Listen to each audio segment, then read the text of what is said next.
Over the last 5 years, I've been trying different ways of organizing, backing up and sorting all my images, and I feel after a lot of trial and error, I've got a system which is efficient, minimal, simple to use, and most importantly, secure. So in this video, I'm going to break down my entire photography workflow from capturing the photo, organizing, editing, culling, backing up, and sharing. I will also be covering the gear I'm using, the software subscriptions, and the structure of my entire photo library. And finally, this video is sponsored by Squarespace, but more on them later on. As always with these videos, please keep in mind that this is just what works for me. This is not some gold standard in photo organization.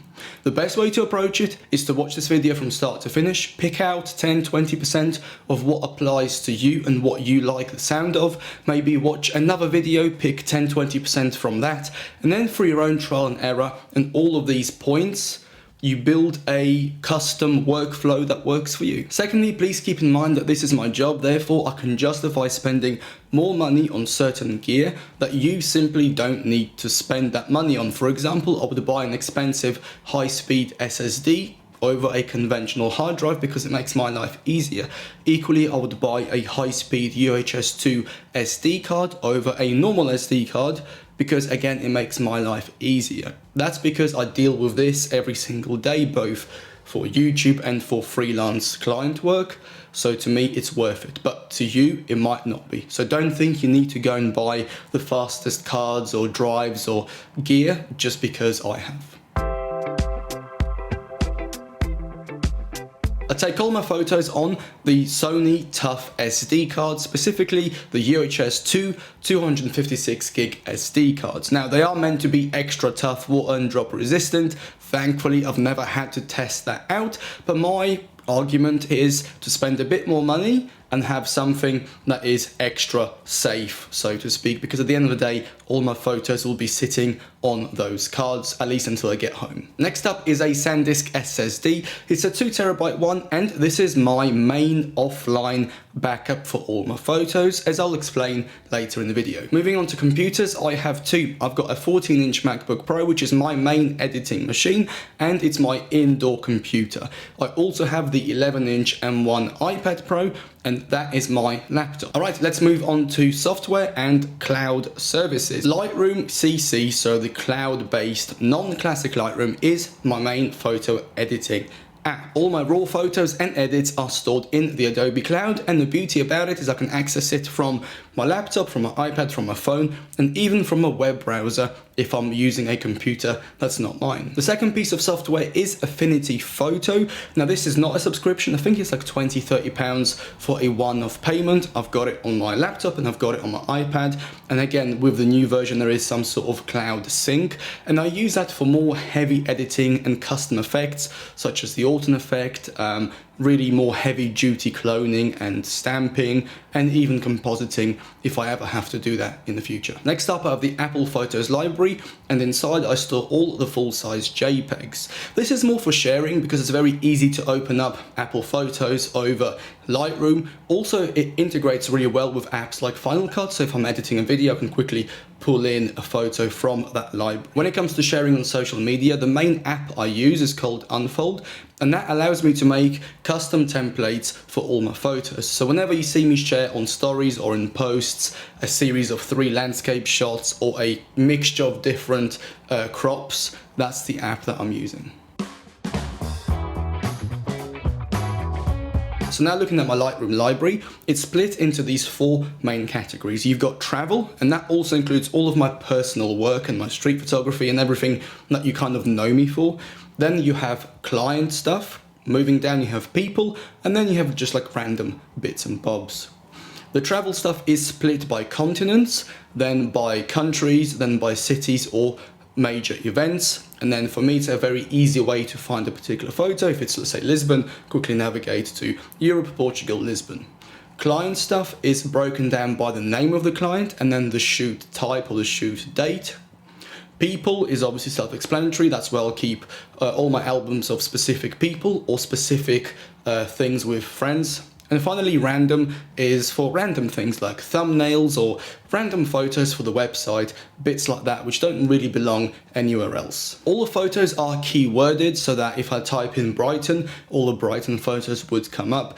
Now this is where I've made a mistake, and honestly it's going to take me ages to fix it. I think one day I will get around to it, and that is I wish I'd been more specific with my keywords. At the moment I just use, let's say, Brighton, UK, right? Whereas what I really wish I've done is be as specific as bus or car or people or sunset. You get the idea. So then if I type in, right, I need a photo of a pigeon, I can type in pigeon and it comes up. I know in Apple Photos the AI is kind of starting to do that, but it would be good to do that with my raw photos. Maybe in the future the Adobe Lightroom AI can do that, but for now I kind of wish I've done that. As well as keywords, I also have star ratings. So a 5-star image is what you'd call an Instagram banger, and typically I'll take 10 of those a year.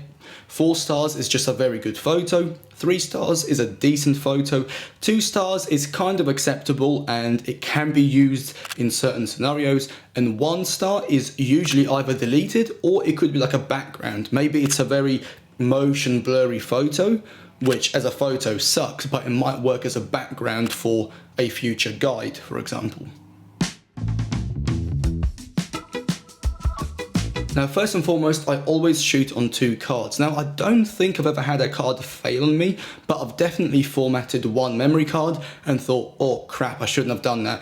Luckily, the other card was still in the camera and my life was saved, metaphorically. Obviously not everyone has 2 cards, so if you only have 1 card slot, what I would suggest is using smaller cards and just swapping them in and out. So rather than, let's say, using a 128 gig card, just buy a bunch of 32 gig cards. So if you lose one, if one gets damaged or you accidentally format it, at least you've lost only a portion of your work and not the entire day's shoot. Okay, so we've got all of our photos. It's now time to import them, select them, and cull them. For the rest of this video, just assume that the iPad and the MacBook workflow is the same, because for me it is literally the same workflow. I'll just start the workflow on whatever device I happen to have with me at the time. So first things first is turn off Lightroom Sync. You don't want to be importing 500 images and trying to sync all of them up to the cloud. It's just unnecessary. With the sync off, go into the folder that the photos will be going into, let's say London or Brighton, and import all of them into that folder. At this point, I will go through all the images and I'll just select the ones I don't like. I'll mark them as rejected. If there's a burst, I'll select maybe 2 or 3 of the best ones and then reject everything else. And if it's duplicate photos, I will zoom in and find out, okay, which one has the best focus, which one has the best light, and the best in-camera composition. And then I'll delete, or sorry, mark rejected all of the other ones. At this point, I'll select all the rejected photos and then just delete the lot. This usually removes between 25% and 50% of all the photos, and then I'm ready to go to step 2. Now it's time to edit the photos, and I'll have 3 stages of editing.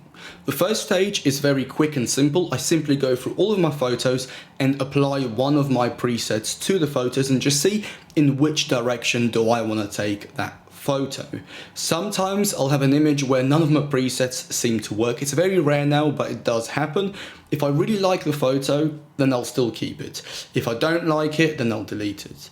This process will remove another 25% of photos, especially some of the duplicates from the previous stage. With everything that's left, I will go through another stage of editing, and this is where I will properly edit each photo and see if I can get the most out of it and get what I want out of it, okay? And this will include full editing from exposure to color to you name it, everything. I've done many videos on my editing process, so do check them out under that playlist. Once that's done, I will literally go and take a break. Maybe it's an hour, maybe it's a day, it doesn't really matter. But basically I need to get away from the photos and come back to them with fresh eyes. Because when I come back to them with fresh eyes, in most cases, I'll notice that I've either over-edited, under-edited, or completely just fucked it up. Because when you're editing, you think, oh yeah, this looks great, but then you come back to it and you're like, why did I make the blues that color? Because it's just not natural. Happens all the time. So by coming back to it with fresh eyes, you can go through all of the edits again, make any final changes, and even delete 1 or 2 photos which back then you thought were fantastic, but obviously with fresh eyes you realize they're a bit rubbish. Whatever photos are left, I would very rarely, but sometimes, input them into Affinity Photo for specific edits such as the Autumn effect, or maybe if there's a lot of cloning and cleaning up that I need to do. It doesn't happen very often, maybe 10% of the time, but now and again it does. Otherwise, I'm pretty much done. So we've done all of our edits, we've cleaned all of the deleted folders, we've reclaimed all the space on the drive, and it's now time to export and share our work. Typically, I will export the photos in two sizes. The first size is maximum everything, biggest size possible, best quality possible. That then goes into my Apple iCloud Photos library, and then I will also airdrop it to my phone so that I can share it on Instagram later on. Now, the second export will be for only the best photos from that particular shoot, and I would export them at half size for my website. At this point, I would like to thank the sponsor of this video, Squarespace. Squarespace is my main portfolio where people come to see my best work. I have full control of how my work is presented and interacted with. Squarespace is also the hub for my business, my newsletter, and my travel photography blog. Finally, I use Squarespace as my social media landing page and my digital business card. Whether you're a beginner or a pro, having your own website is never a bad idea. So if this is something that interests you, click the link below to get a free trial followed by 10% off your first purchase. Thank you to Squarespace for sponsoring, and thank you for watching. Alright, we're now on to the final step, which is a physical backup. Now, so far we already have quite a few backups. The first one being the Adobe Cloud with all the raw files and the edits. Second one being the local storage on the iPad or the laptop. And it's also the Apple iCloud library with the full-size JPEGs. So overall, we're looking pretty good. However, there's one more backup which will just add a huge layer of protection and convenience to the entire workflow, and that's where the 2TB SSD comes in. The folder structure on the SSD is a carbon copy of my Lightroom catalog. So we've got the travel, people, client work, and random, and within those it's broken down exactly the same. There's only one exception, and that is for each individual album, let's say London or Porto, there are 3 folders inside. There's RAW, DNG, and JPEG. So within the RAW folder you have the original RAW files that have not been tampered with in any way. The DNG folder will have the Adobe version of the RAW file but with all of the edits already done, and obviously the JPEG will have the full-size JPEG inside. The whole idea here is that I can access this drive and I can get either the original file, the edited RAW file, so I can still make some further edits on any Adobe app, or the final JPEG. So as long as I have the drive with me, I have access to absolutely all of my stuff in any format that I wish. Okay, I've pretty much covered everything that I could with this workflow. I've tried to break it down as much as I can, and I really do hope that it makes sense for you. Of course, if not everything makes sense, please write it down in the comments. I'll try my best to get back to you. But also, if you have your own tips, suggestions, lessons that you've learned over the years, please share them as well, because maybe I've overlooked something that you do which can improve my workflow, but also improve all of the other people in the comments and the viewers of this video with their workflow. It's all about sharing what we know, because at the end of the day, that's how we all kind of learn at the same time. So thank you ever so much for watching. I'll catch you in the next video, hopefully with the XT5. I've not actually used it that much yet because I've been busy with client shoots, but I'm waffling. Right, thank you again, and I'll see you in the next video. Bye. Actually, it's starting to get dark. Hopefully the end and the start of this video will be the same lighting, but I doubt it. I'm waffling again. Bye.